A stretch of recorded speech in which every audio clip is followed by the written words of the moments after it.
So I'm here to talk about love, basically, and trans people. A really thorny subject for the trans community, and one that I always feel a little bit nervous talking about. However, one of the things that's inspired me recently to talk about love was some of the work that I've been doing, and the young people who, at a very young age, are buying into the narrative that because they are trans, that it's going to be harder to find love, and which was really interesting for me. A really interesting concept. Is it harder to find love as a trans person?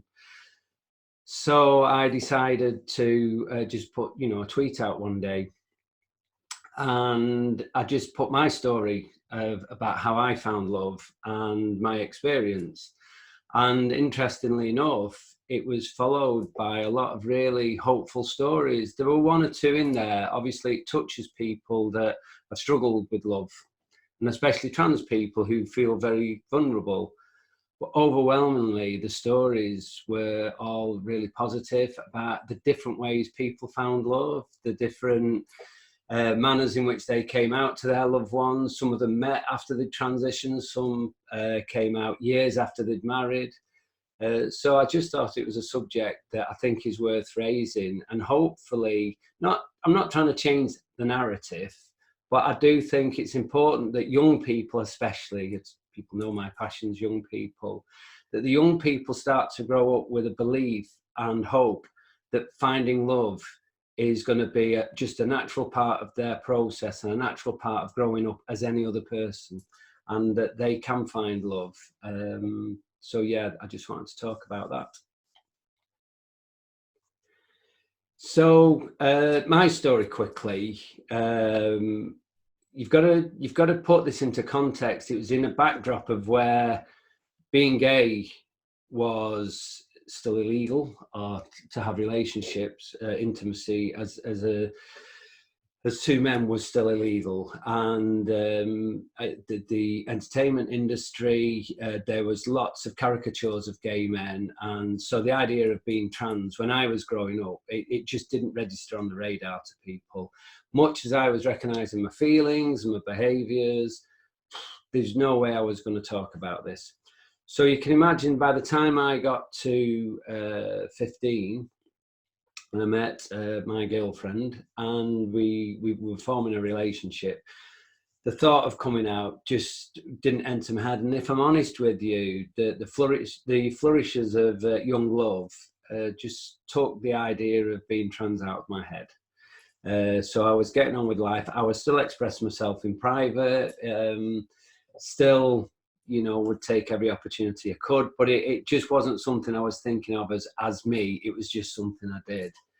However, at 18 we bought a house, and by 19 we were planning on getting married, and the pressure then, the enormity of what I was doing was starting to weigh heavy on my shoulders. And one evening we sat down, and I don't know how or where the courage came from, but I spoke the words, the first time I'd spoken the words to any adult. And the upshot was that my then girlfriend, Vicky, stayed in the room with me, and we talked, and we discussed the marriage and, what this meant. And if I'm honest with you, I didn't know at the time. People like me didn't transition. But we agreed to continue and get married, and we did. And last December, we celebrated 36 years of marriage.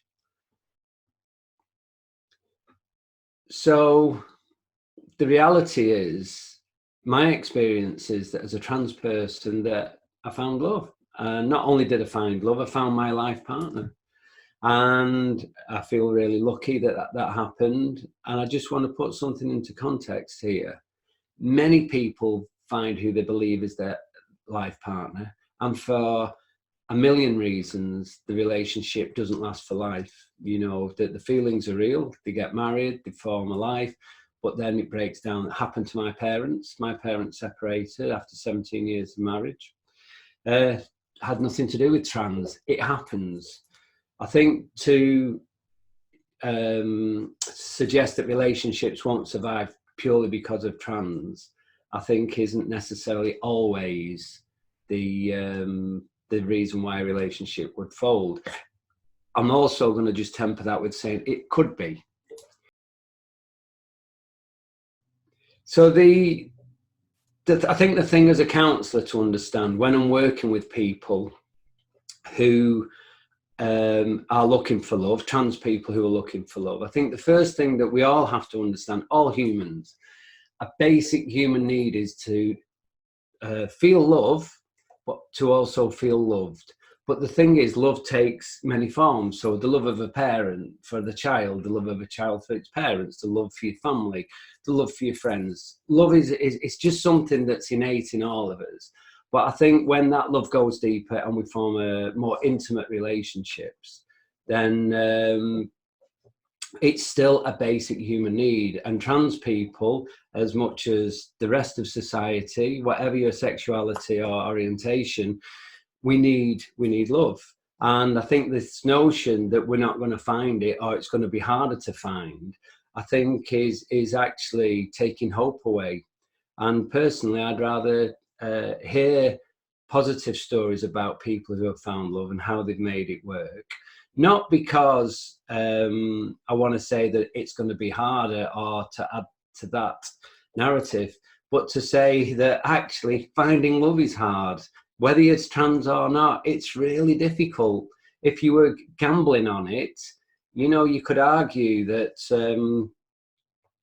you wouldn't put money on finding a life partner because the chances of that happening are so small. What we will do is find people that we can love. That doesn't mean to say that it's going to be a life partner. And I believe the chances for a trans person are no lesser or greater than anybody else, because the ingredients for it to be a life partner are so specific. So yeah, keeping the hope going. Parents, if they believe that it's going to be harder for the trans child, it's going to be projected onto that child. It's not unusual to hear parents saying, I just can't get my head around how difficult it's going to be for my child being trans growing up. And then you're going to add into that, and that obviously means, are they going to have a normal life? So yeah, I think it spreads through society. By doing a tweet and sharing my story, I was absolutely blown away by the amount of people that were willing to share. There's some people put some wonderful photographs on with them and the partners. I was humbled actually, because I was expecting a lot of people to come on and say, how dare I, and it's okay for me, and yeah, well, you're lucky. And actually the opposite happened. Some people came on and shared their story, their photographs, their happiness. Other people came on and said thank you. They needed to hear that, because actually when we're stuck in our own world, it's very difficult to break that narrative that's going around our own mind. And other people came on and they did share that they'd had a relationship and it had broken down. And I don't think we should be frightened of talking about the subject as a whole.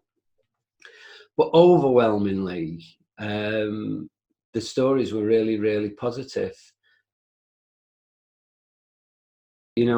From people who are older than me that had had nearly 50 years of marriage. And again, I'm just going to mention the backdrop for that person to come out and find the right person that would accept them as transgender really was minuscule. It was for me, my generation, but the further you go back, the harder it was. And we weren't just talking about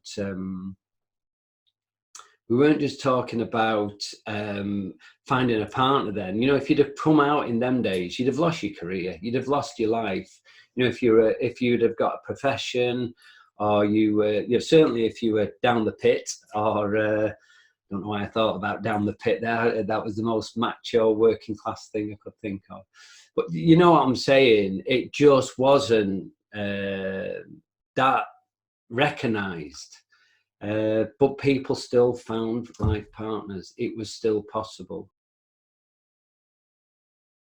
And in 2020, we're living in a world where we're feared of being erased. And, you know, one of the narratives that, you know, I see some of the nasty people putting out, you know, who would sleep with a trans woman? Well, I sleep with somebody every night, and she's a perfectly normal, sane person. She's not got two heads. She's not a monster. There's a line in a film once where the film Just Like a Woman, starring Julie Walters, and there was a line where the trans partner said, you know, this can't continue. You know, I'm a weirdo, and that makes you a weirdo too. And that really resonated with me and Vicky, because we didn't feel like weirdos. Our life was so ordinary. So, you know, at the time, dare I say, working class, nothing special. But there was nothing you could highlight that made our life weird. So to hear that in a film, but we both got it, because that was a voyeuristic view of our marriage that people looking in who didn't understand maybe would see it as weird, but we didn't feel it was weird. Trans people are no more remarkable than anybody else, unless they do something remarkable. You know, if they're a doctor, if they're a nurse, I don't know, if they're a great entertainer. You know, outside of doing remarkable things, being trans isn't particularly remarkable. I think what is remarkable is that we've become so visible. And, you know, that's been a collective, and that visibility has brought different myths, different narratives. And this is just one. The idea of love and finding love is one that I would like to start at least changing, or at least breaking the myth.